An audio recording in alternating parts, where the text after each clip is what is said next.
welcome back everybody. This is Eric and Chad here with Guitarsenal, and today we've got another Tone Talk episode for you.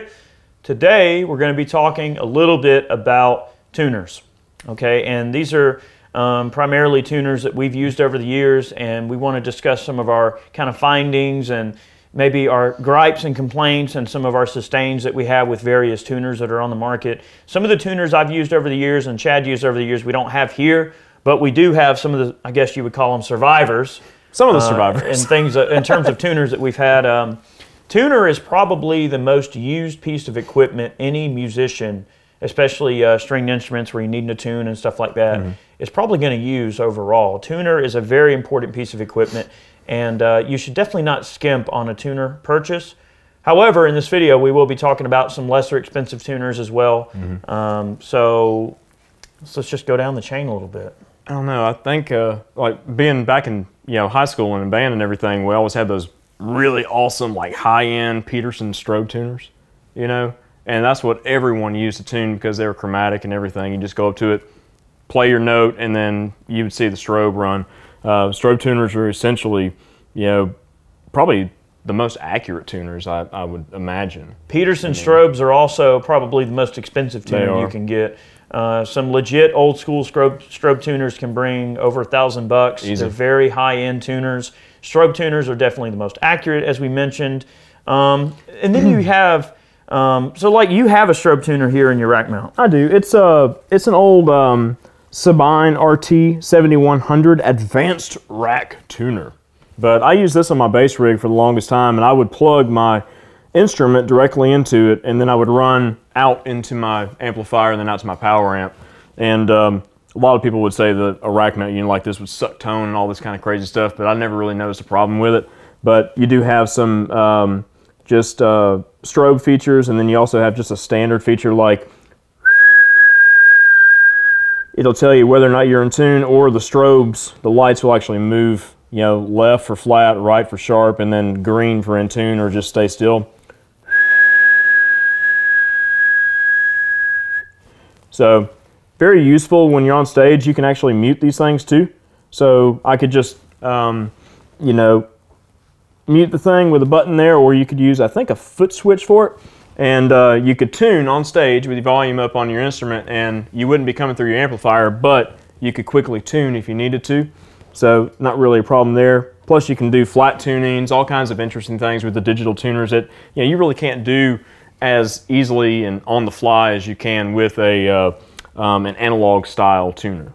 But sure. I just thought about it, but one of the tuners that I've used a lot before, and I don't have because the thing broke and I think it just wound up in a box somewhere, but I don't remember if it was a Boss or if it was a little black tuner about yay big, and it had the little LEDs on it, and it would just beep on over. I don't remember if it was a Boss or if it was like a who made those tuners? Was it a DOD tuner, or who made those? I don't remember who made those little tuners. But you know what I'm talking about, because you had one, I had one. Yeah, the little like black tuners. Like a lot of times you buy a guitar kit and it comes with like a little basic black tuner.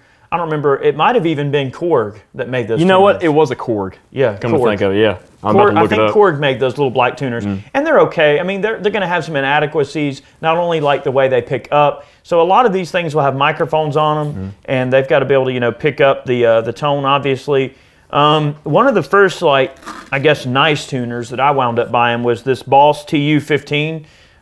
This is still a tuner that Boss makes now.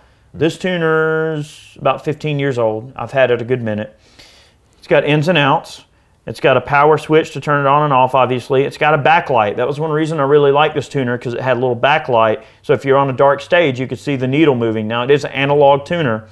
This thing has a couple of different modes. It is a chromatic tuner, and you can tune bass instruments and guitar just by changing between bass and guitar settings. So it has frequencies that are a little bit more in tune with bass frequency or guitar frequency.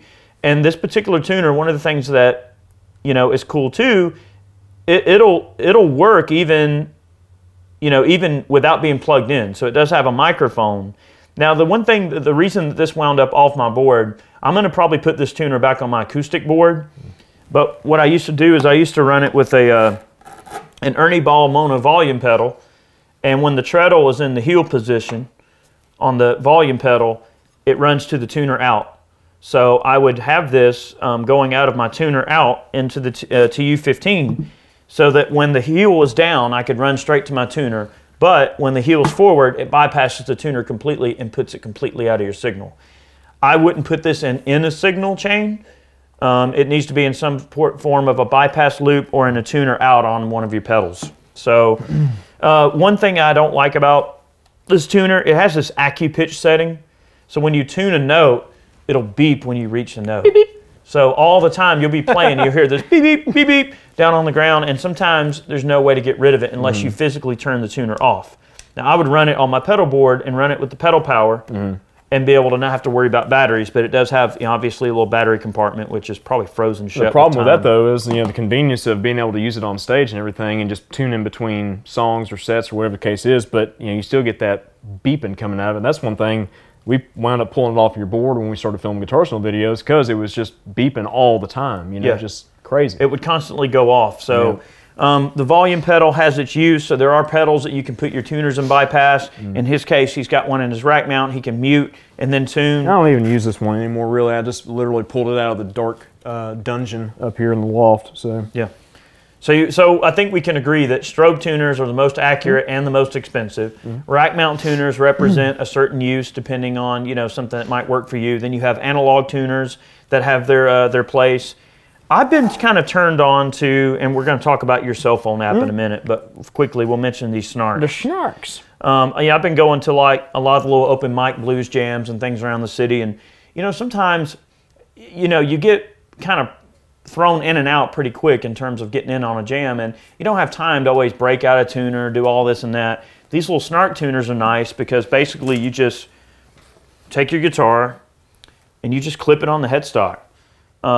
The tuner that I've got on my guitar right now, this particular Snark, this is their just basic version, and this particular tuner is like $18.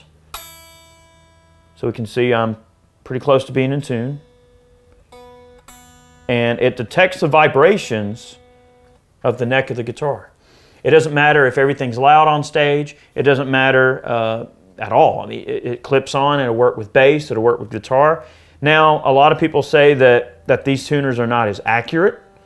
Now, to answer that criticism, Snark has also introduced their Super Tight HZ. This is like a $35 tuner. So you double down on the price of the standard Snark, and you get into the Super Tight, and it's supposed to be a little more accurate. Right, so I tested those first three strings. Now let's see if... I think the real question is, does this add sustain to your instrument? Oh yeah. All right, now the question would be, let's see. Three strings. Play again. Let's see if it'll pick up right here. No, it's not loud enough. You have to plug into it. Bye. Anyway. Now, let's see that Snark real quick. Let me see one of those. Yeah. This little guy. All right, look. You're going to try it on the bass? I'm trying on the bass. Here, try both of them, and we'll see. Oh, you got a bass plugged in. I got a bass plugged in. Wow, that rig was quite quiet. Very quiet, and the volume was up too. All right, so how do I work this thing? I never use this. Just hit a note. All right, let's see. That's it. And it should just detect the vibration of the guitar. Let's see. So it's showing in tune on the Snark, but on the Strobe here, showing just very, very slightly flat. Now very slightly sharp. It's pretty much right there. All right, we'll mention something really quick about that. Pretty close. So you have basically an amount of, you have a frequency range that these tuners can be set to. The common amount of frequency that people use is what they call 440 tuning. If you listen to old music from back in the day, like really old classical music, the old school pitch that they would use was like a 440. It was like a few cents lower. Yeah, what did I say, 440? No, I'm correct. 440 is the standard. 440 is the standard, but in the older days, it's a little more flat than that. It's like a difference. A wee bit. So sometimes, you know, that's something else you need to consider when you're playing with your bandmates. If we're playing and I say, hey guys, let's make sure we're tuned up to 440. What I mean is making sure that your tuner is set to the 440 setting. You can actually calibrate these tuners. Oh, something to consider. Yeah. Well, if you want to be real old school, you can still buy tuning forks. You know, a lot of choirs and things like that will use tuning forks to give like a note, or they'll hit a key on a piano. You know, that sort of thing. The tuning fork is tuned to that particular frequency, which equates to a pitch, more or less. But lately, just me, as far as convenience goes, everyone has a cell phone. I've used a couple of different apps. One of them being the little Diodario. It's called D-Tune. That's handy. And it's, I think, free, if I'm not mistaken. I don't know if it'll even pull up here in no man's land, but you've got a few different settings, you know, kind of like an analog needle. Does it pick up the mic? Yeah, it'll pick up. Let's see. Look at that. And yours is showing a little flat too. Teeny bit flat, right there. I'll be dang. And then it's got, you know... Put it a little closer to the guitar. It's showing just a wee bit flat, yeah. Wow, so your strobe was showing flat. This is showing flat. Just but barely. The Snarks are both showing in tune. Well, the Snarks have a little bit of a range too, you know, to them. That's the thing. When you say like a tuner's not as accurate, it means that it has a little bit of a range. Margin of error. Yeah.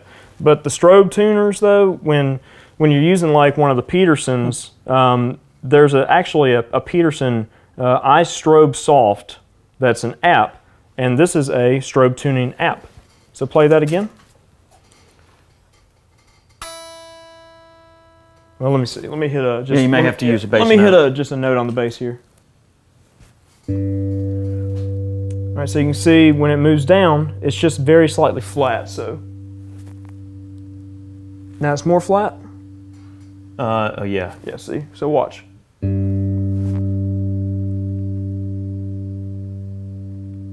Yep. When it slows down. When it stops, it's completely in tune. All right, hang on. You're sharp.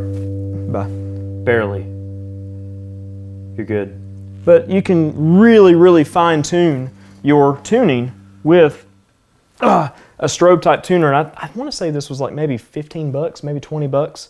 So again, that's getting into Snark territory. However, not quite as readly useful as the Snark It's definitely not as convenient, but we've used this tuner in videos here and there. I would just turn my phone on and just turn the display for constant on and set it down, and then Eric would use this to tune for a while before he picked up the Snarks, and definitely not as convenient as just dropping a tuner on your instrument on the headstock. But I find myself using that Peterson app on my phone all the time at the house to tune all manner of things. You know, just because I can whip my phone out, I've always got it on me, set it on my amp, tune real quick, and then put it away. Easy peasy. You know? So there's definitely different options to how, you know, how advanced a tuner can be, but a tuner is a very important purchase. And we'll mention also, there are pedalboard tuners that you can get that stay in line with your signal. Out of all the tuners that I've experimented with over the years, I want to say that's a TU5 or TU2 from Boss. I know you guys have seen them, the white pedal, and it's just got the basic digital needle that moves over. It's an okay tuner for just getting into the territory you need to go in. I personally am not a big fan of tuners being in your signal chain. I'm one of those guys that if it ain't got to be in the signal chain, I'd prefer it not to be. That's why I like running the mono volume pedal, because then I can just, you know, go tuner out. And that's why I found myself liking the Snarks, because it's very nondescript. I've actually even been like somewhat in the middle of a song before. At one point I was playing, I think I was playing live, and I was playing a tune in E, and I noticed my high E string slip out of tune a bit. But since we were in E, I just popped the E and let it ring for a split second, looked up, and I just whoop, inched it up real quick. So it's real handy having it on the headstock, because you already got your guitar in your hand, you're already kind of looking in that direction sometimes. It's easy to just look up. And the cool thing about these Snarks too is I've actually been like mid-pitch bending a note before. Yeah, check it out. And it'll go, wah! Yeah, it will. Look, I've actually been bending a note before and just happened to peek up and catch that needle. All right, so see, we're in E. Yep. So why don't I bend up to D right here, and let's see if I can hold a D in pitch with a full bend. Little flat, get up there, get up there. Ah! Right, but it will pick up on it. Very cool. Note. Still, So, what were those things called that you could drop on your headstock and they were guaranteed to increase sustain? Remember Fat those fingers. things? Fat fingers. Yeah. The whole idea behind a fat finger, and this is getting out of the realm of this episode here, but They just reminded me of a them. fat finger adds mass to the headstock, and it's supposed to increase sustain. I wish I would have made them. I mean, I wish I would have come up with that idea. Look, I'm just going to say that out of all the tuners I've used, I've really become fond of the Snarks. One, it's light and simple to carry around. You can just drop it in your gig bag and go. It lives on your headstock once you get where you're going. You can kind of tune on the fly. You don't have to be plugged into it. It does pick up, well, actually, when it's mounted on in vibration mode, it only picks you up. So it doesn't matter what noise the other band members are making. Oh, that's neat. I believe, do those have a mic on them, or do they only work by the vibrations through the? I think they only work from vibration, but I don't want to speak out of turn here. You can set the. I don't want to say the wrong thing. I mean, you can set, I believe, the pitch, like if you want it a few cents lower or higher. But I think they come factory set to 440. Let me see what that does. It says hertz right there. Let's see. One thing I forgot about was, you know, if you do have, say you have an instrument that is set up with like the buzz feet and tuning system, like this MTD is, you know, they're in the Peterson app. Hey, look, see, you can set that. Ah, cool. So see, look, 441, 442. Sweet. You see, so like I said, you can get this pitch a little different. Sorry, and that's the higher end one, not the correct lower end. See, it is set to 440. Anyway, very cool. Just so you know. Very cool. But the Buzz Feet and Tuning system uses a very specific tuning a tuning instruction to get your instrument properly tuned up. You know, at the 12th fret, you'll be a little bit sharp or flat of true pitch. You know, just so the notes are closer to like just 100% intonation all the way up the fretboard. But the Peterson app, and there's several other tuners, it'll have like a buzz feeting setting, and it'll account for all those intricacies in the tuning itself. Just something to think about if you do happen to have one of those type of instruments. But I mean, most standard guitars are not set up that way. They've just got standard nuts. They don't have like a 0 fret or anything crazy. But the apps are neat, and it just had a lot of cool features, and I thought it was pretty convenient. But that's sort of what we've used throughout the years and what works for us. I mean, yeah, that's tuners in a nutshell. I mean, hopefully this helps some of you. I have to say there's a pretty strong vote from my camp for the Snark, although there are uses for the other tuners that we showed off depending on your particular situation. I think they're kind of cool. Man, and the thing is, they're cheap enough. $35. I mean, that's the more advanced one. I think it was like maybe 35, 38. I mean, they're south of 40 bucks. And this little basic one, if you don't need to change like, you know, the frequencies and change, you know, different settings, just the basic version is only like $15, $18 depending on where you buy it. So that's pretty I bought both of them because I wanted to see how they fared. I will say that this one seems a little more accurate and it picks up a little quicker. So the more expensive one, you know, despite being a little bit more money, I think is definitely a good buy. I think I might have to pick me one of those up too. They're useful, you know, and I got turned on to them. I thought I would, you know, mention it just to give some feedback. Guys, thanks for watching today's Tone Talk. We hope you enjoyed it. Maybe you learned a little bit of something. We appreciate all of you. Remember, tune in every Monday and Friday here on Guitarsenal for more videos. Everything from Tone Talks, demos, gear reviews. We review amps, pedals, guitars, all different kind of things that we get our hands on. We do some lesson-oriented stuff. And, of course, we have Tone Talk here. We'd love to have you. Make sure you subscribe and click that notification bell. Bye. And then Kenny Powers here. I'll see you next time. What was that? What? Eric and Kenny Powers here. Like, wait a minute. All right, we'll see y'all next time. Appreciate you watching. I'm gonna go cut my mop.